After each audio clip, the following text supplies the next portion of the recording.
이야기는 실베스터 스텔론이라는 한 인간이 겪어야 했던 수많은 시련과 기적, 그리고 그가 스스로의 운명을 거슬러 일어선 위대한 드라마 그 자체다. 아래 글은 앞서 전해드린 요약을 훨씬 뛰어넘어 그의 삶과 작품 세계, 가족사, 그리고 성공과 실패의 세세한 순간들을 빠짐없이 담아내고자 한다. 영상이 마음에 드셨다면 좋아요 1개와 구독 1개 부탁드려요. 모두들 정말 감사합니다. 어느 한겨울날 미국 뉴욕의 빈민가 공공병동에서 태어난 영아는 이미 세상을 향한 첫걸음부터 거친 파도를 마주해야 했다. 위료사고로 인해 입술과 턱 신경이 마비된 채로 태어난 그는 태어나자마자 말이 어눌해지는 언어장애를 안게 되었다. 말이 곧 소통수단인 배우의 길을 걸으리라곤 꿈조차 꾸기 어려운 불운과 절망으로 점철된 출발이었다. 어린 시절 주변 사람들은 그를 제대로 된 교육을 받을 수 없는 아이라고 단정지었고 학교에서는 부당한 놀림과 차별을 견뎌야 했다. 그러나 실베스터는 그 속에서 결코 굴복하지 않았다. 말이 어눌하다는 이유로 친구들과의 놀이에 끼지 못해도 그는 늘 머릿속으로 자신만의 영화를 그려나갔다. 청소년 시절 그가 마주한 가난은 더욱 지독했다. 어머니는 어린 실베스터를 데리고 저렴한 아파트를 전전해야 했고 때로는 끼니를 거르는 날도 부지기수였다. 그는 자신이 장애인으로 오해받으며 살아왔다는 사실을 자각하기 전까지 세상이 자신을 어디까지나 열등한 인간으로 규정한다고 믿었다. 하지만 어느 날 아끼던 책 한 권이 그의 인생을 바꾸었다. 바로 영화 각본 공모전에 관한 책이었다. 누구나 자신의 이야기를 글로 써낼 수 있다. 는 문장은 어린 소년의 마음속에 작은 불꽃을 지폈다. 그는 직접 펜을 잡아 자신의 일상을 토대로 시나리오를 썼다. 고등학교 졸업 후 할리우드로 향한 그의 첫 발걸음은 순탄치 않았다. 그는 배우 지망생으로 등록조차 못하고 거리에서 오디션 공고를 찾아다녔다. 오디션장에는 말이 깨끗한 배우들이 가득했다. 나는 그곳에 설 수조차 없었다. 고 그는 회고했다. 결국 생계를 위해 찾아든 것은 포르노 업계였다. 감독도 스태프도 다 외면하던 그를 유일하게 받아준 곳이었다. 성인 영화 촬영장은 세상이 상상하는 것보다 훨씬 더 혹독했다. 카메라 앞에서 자신의 몸을 내던져야 했고 매 신마다 상품으로 취급당하기 일쑤였다. 그마저도 하루 $200 남짓이었으니 그는 피를 말렸다. 이 길 말고는 내가 살아남을 방법이 없었다. 는 그의 말에는 절박함이 묻어있다. 그런 그에게 전환점이 찾아온 것은 라디오에서 흘러나온 무하마드 알리와 척 웨프너의 권투 중계였다. 무명의 도전자 웨프너가 세계 챔피언 알리를 놀라운 보디 블로우로 다운시키며 끝까지 버텼던 장면은 그를 각성시켰다. 그는 곧바로 노트북 대신 낡은 노트에 펜을 들었다. 익명의 복서가 최고의 챔피언과 싸우고 그 과정에서 인간으로서 성장한다. 는 이야기를 자신의 목소리로 써내려간 것이었다. 그는 시나리오에 남녀의 어색한 사랑 이야기, 가난 속에서도 포기하지 않는 일상의 고난을 버무렸다. 수십 편의 시나리오가 쓰이고 버려졌다. 수개월간 도서관과 인터넷 카페를 전전하며 각본을 다듬었지만 영화사에서 받아준 것은 들러리 출연과 엑스트라 연기뿐이었다. 그는 이대로 다시 성인 영화 촬영장으로 돌아갈지도 모른다는 두려움에 몸이 떨렸다. 그러나 운명의 여신은 그에게 마지막 한 번의 기회를 주었다. 그토록 애쓴 시나리오 중 단 한 편이 메이저 영화사의 눈에 띈 것이다. 메이저 영화사는 히치콕 스타일의 스릴러나 SF 대작만 제작해오던 곳이었다. 그런데 막상 이 시나리오를 검토한 프로듀서들은 이 드라마가 가진 훈훈한 인간미와 박진감 넘치는 권투 장면의 조합에 매료되었다.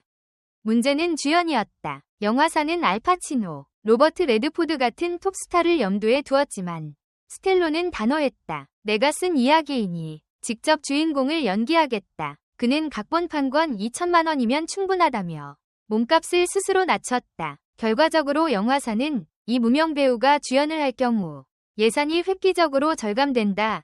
는 판단에 그를 믿기로 했다.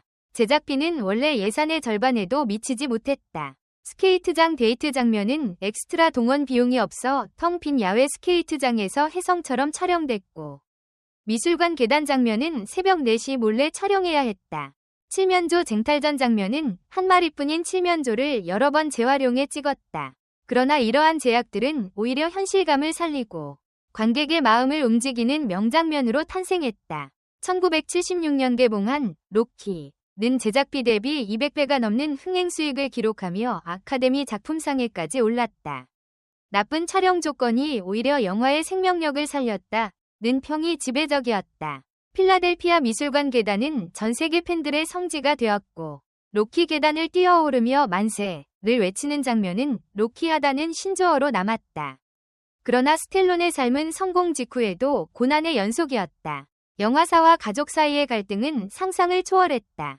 특히 아버지와의 관계는 원수지간으로까지 묘사될 정도였다. 아버지는 로키의 성공을 질투하며 자신이 쓴 로키 시나리오를 영화사에 배포해 저작권 문제를 일으켰다. 스텔론은 어머니와 남동생까지 설득해 아버지의 행위를 법적으로 차단해야 했고 이 과정에서 가족 전체가 치열한 내전을 겪어야 했다.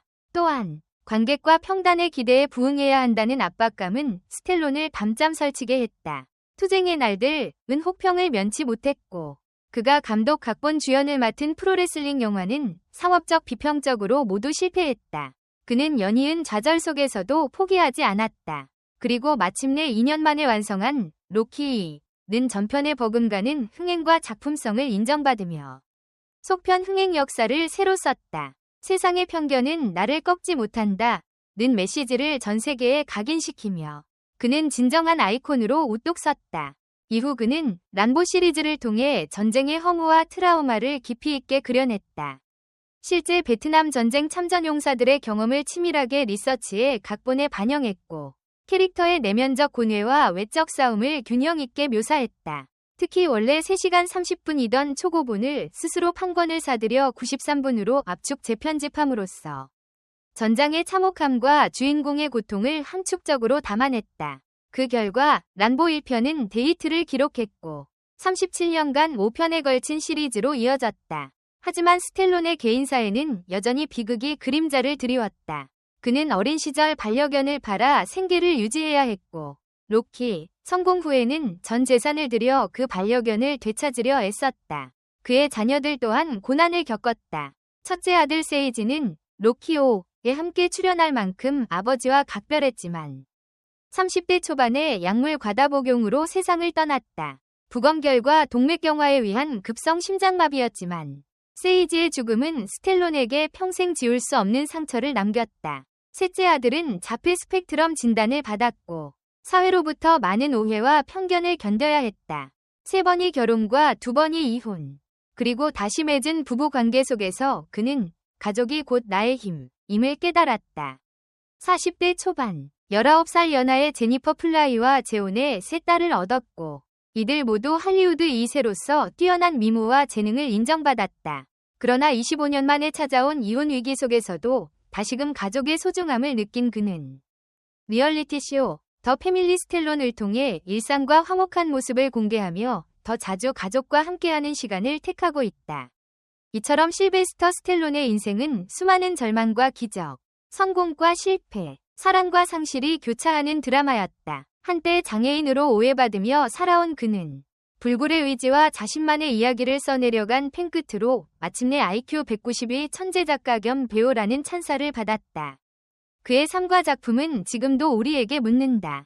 당신의 한계를 누가 정하는가? 그 질문 앞에 모든 편견은 무너지고 도전하는 자만이 비로소 빛난다는 진실만이 남는다.